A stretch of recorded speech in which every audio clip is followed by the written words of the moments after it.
Welcome back. Is everybody, can you all hear me again? Yes, no? Okay, all righty. So our first question is Daniel 12, 11, and 12 mentions 1,290 days and 335 days. I can't find any information that explains these numbers. Do you know anything, or did Ellen G. White ever write anything about them? No, I don't. I've never read, I've researched this. I've never read anything that I felt accurately and satisfactorily explains those numbers. Those remain kind of, to me, not understood yet. So anybody that feels they have some insight into those, feel free to share it. But thus far, no, I don't have anything I feel strongly about on those numbers. Had Christ been in the sick room, this is a quote from Desire of Ages 528. Had Christ been in the sick room, Lazarus would not have died, for Satan would have had no power over him. Death could not have aimed his dart at Lazarus in the presence of the life giver. This Desire of Ages quote I've submitted has helped me understand why the Father forsook Christ at the cross. That is correct. We've talked about this before.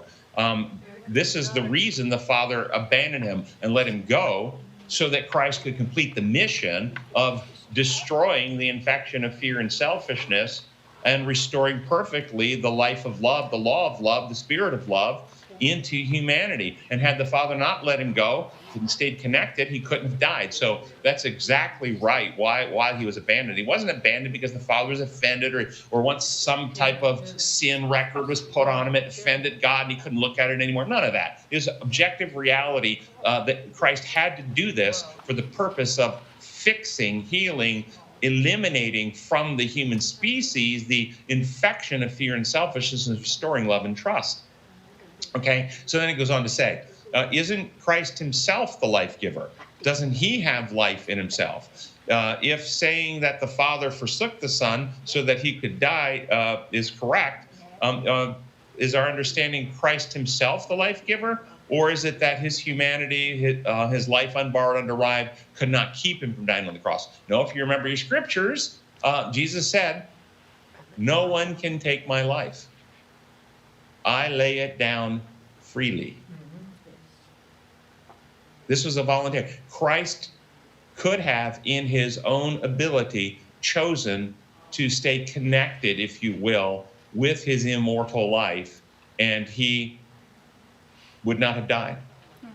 But he chose as a human to not access that connection. And I don't know in the cosmic realities of how these things work, how that worked in physiology, but that's the truth of it. He could have on the cross used all the divine powers of the Godhead. But if he'd have done that, he couldn't have been our Savior, because we don't have those options, number one. Number two, it would have been an act of selfishness to save self rather than an act of selfless love to sacrifice self.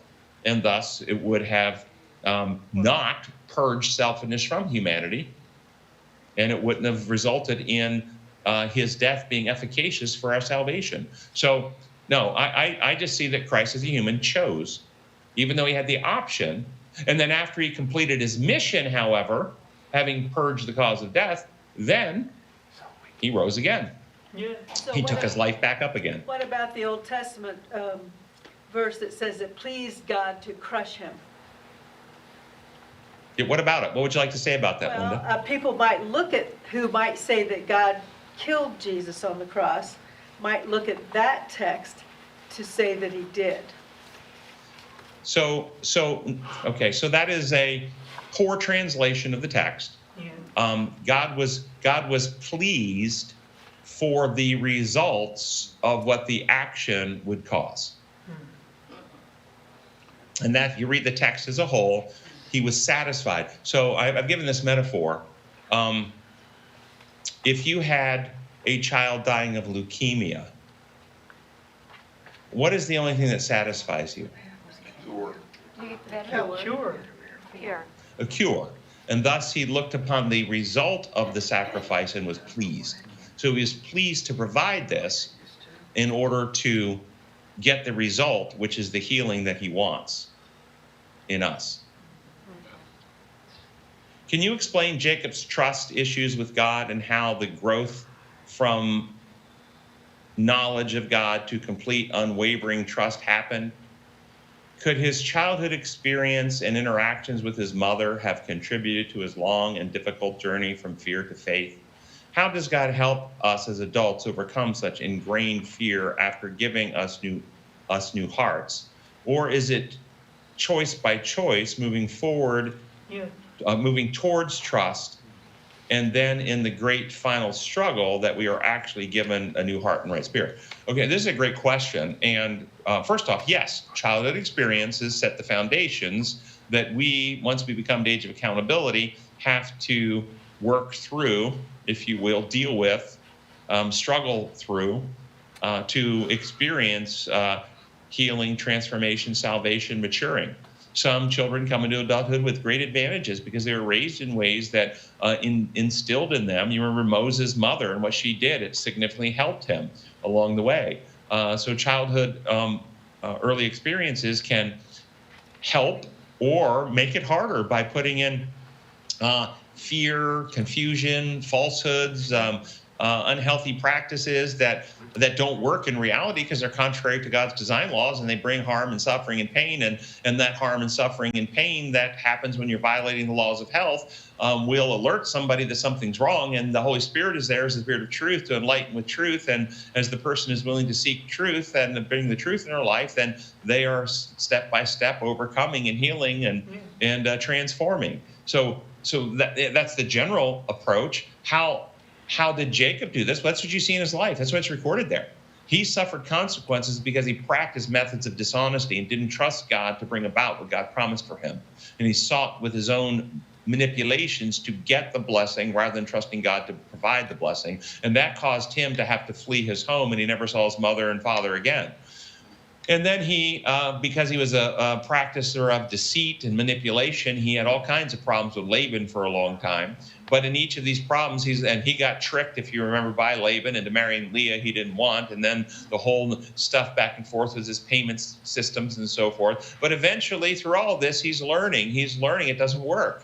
And he's still seeking Jesus, and he's still seeking God, and he's learning to trust. And then ultimately, as he's learning through evidence and experience, applying truth to his life, seeing the outcome, solidifying in the truth and solidifying in his trust, eventually he's led to go back home. And then comes the night of wrestling with the angel. That night was the culmination of years of journeying and working with the Lord and applying truth to his life to the point that he's finally victorious over himself, and he is reborn with a new heart and right spirit, and his name is changed from deceiver to one who with God overcomes.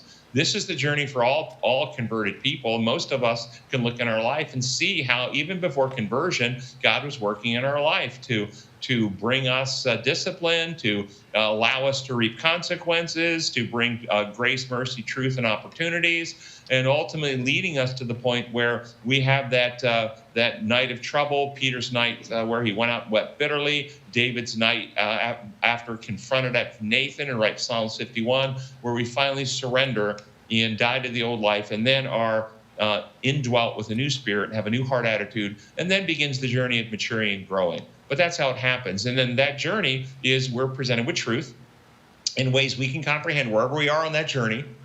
Every one of us will be facing situations where we have truth and the principles of God to apply. Truth, love, freedom, lies, fear, selfishness. We'll be faced with decisions step by step. What am I going to do in this circumstance?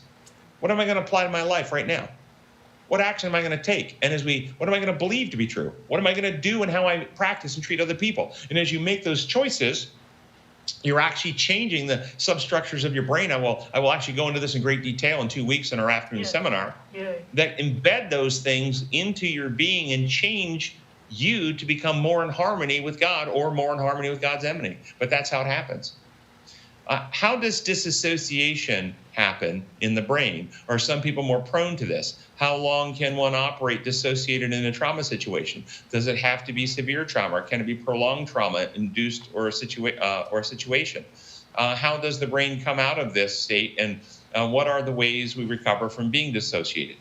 So dissociation, for you, if you know what it means, and everybody can do this mildly, and it can be very adaptive. It is simply your consciousness, your sense of self, your awareness, detaching from awareness of the environment around you, and focusing on an internal world.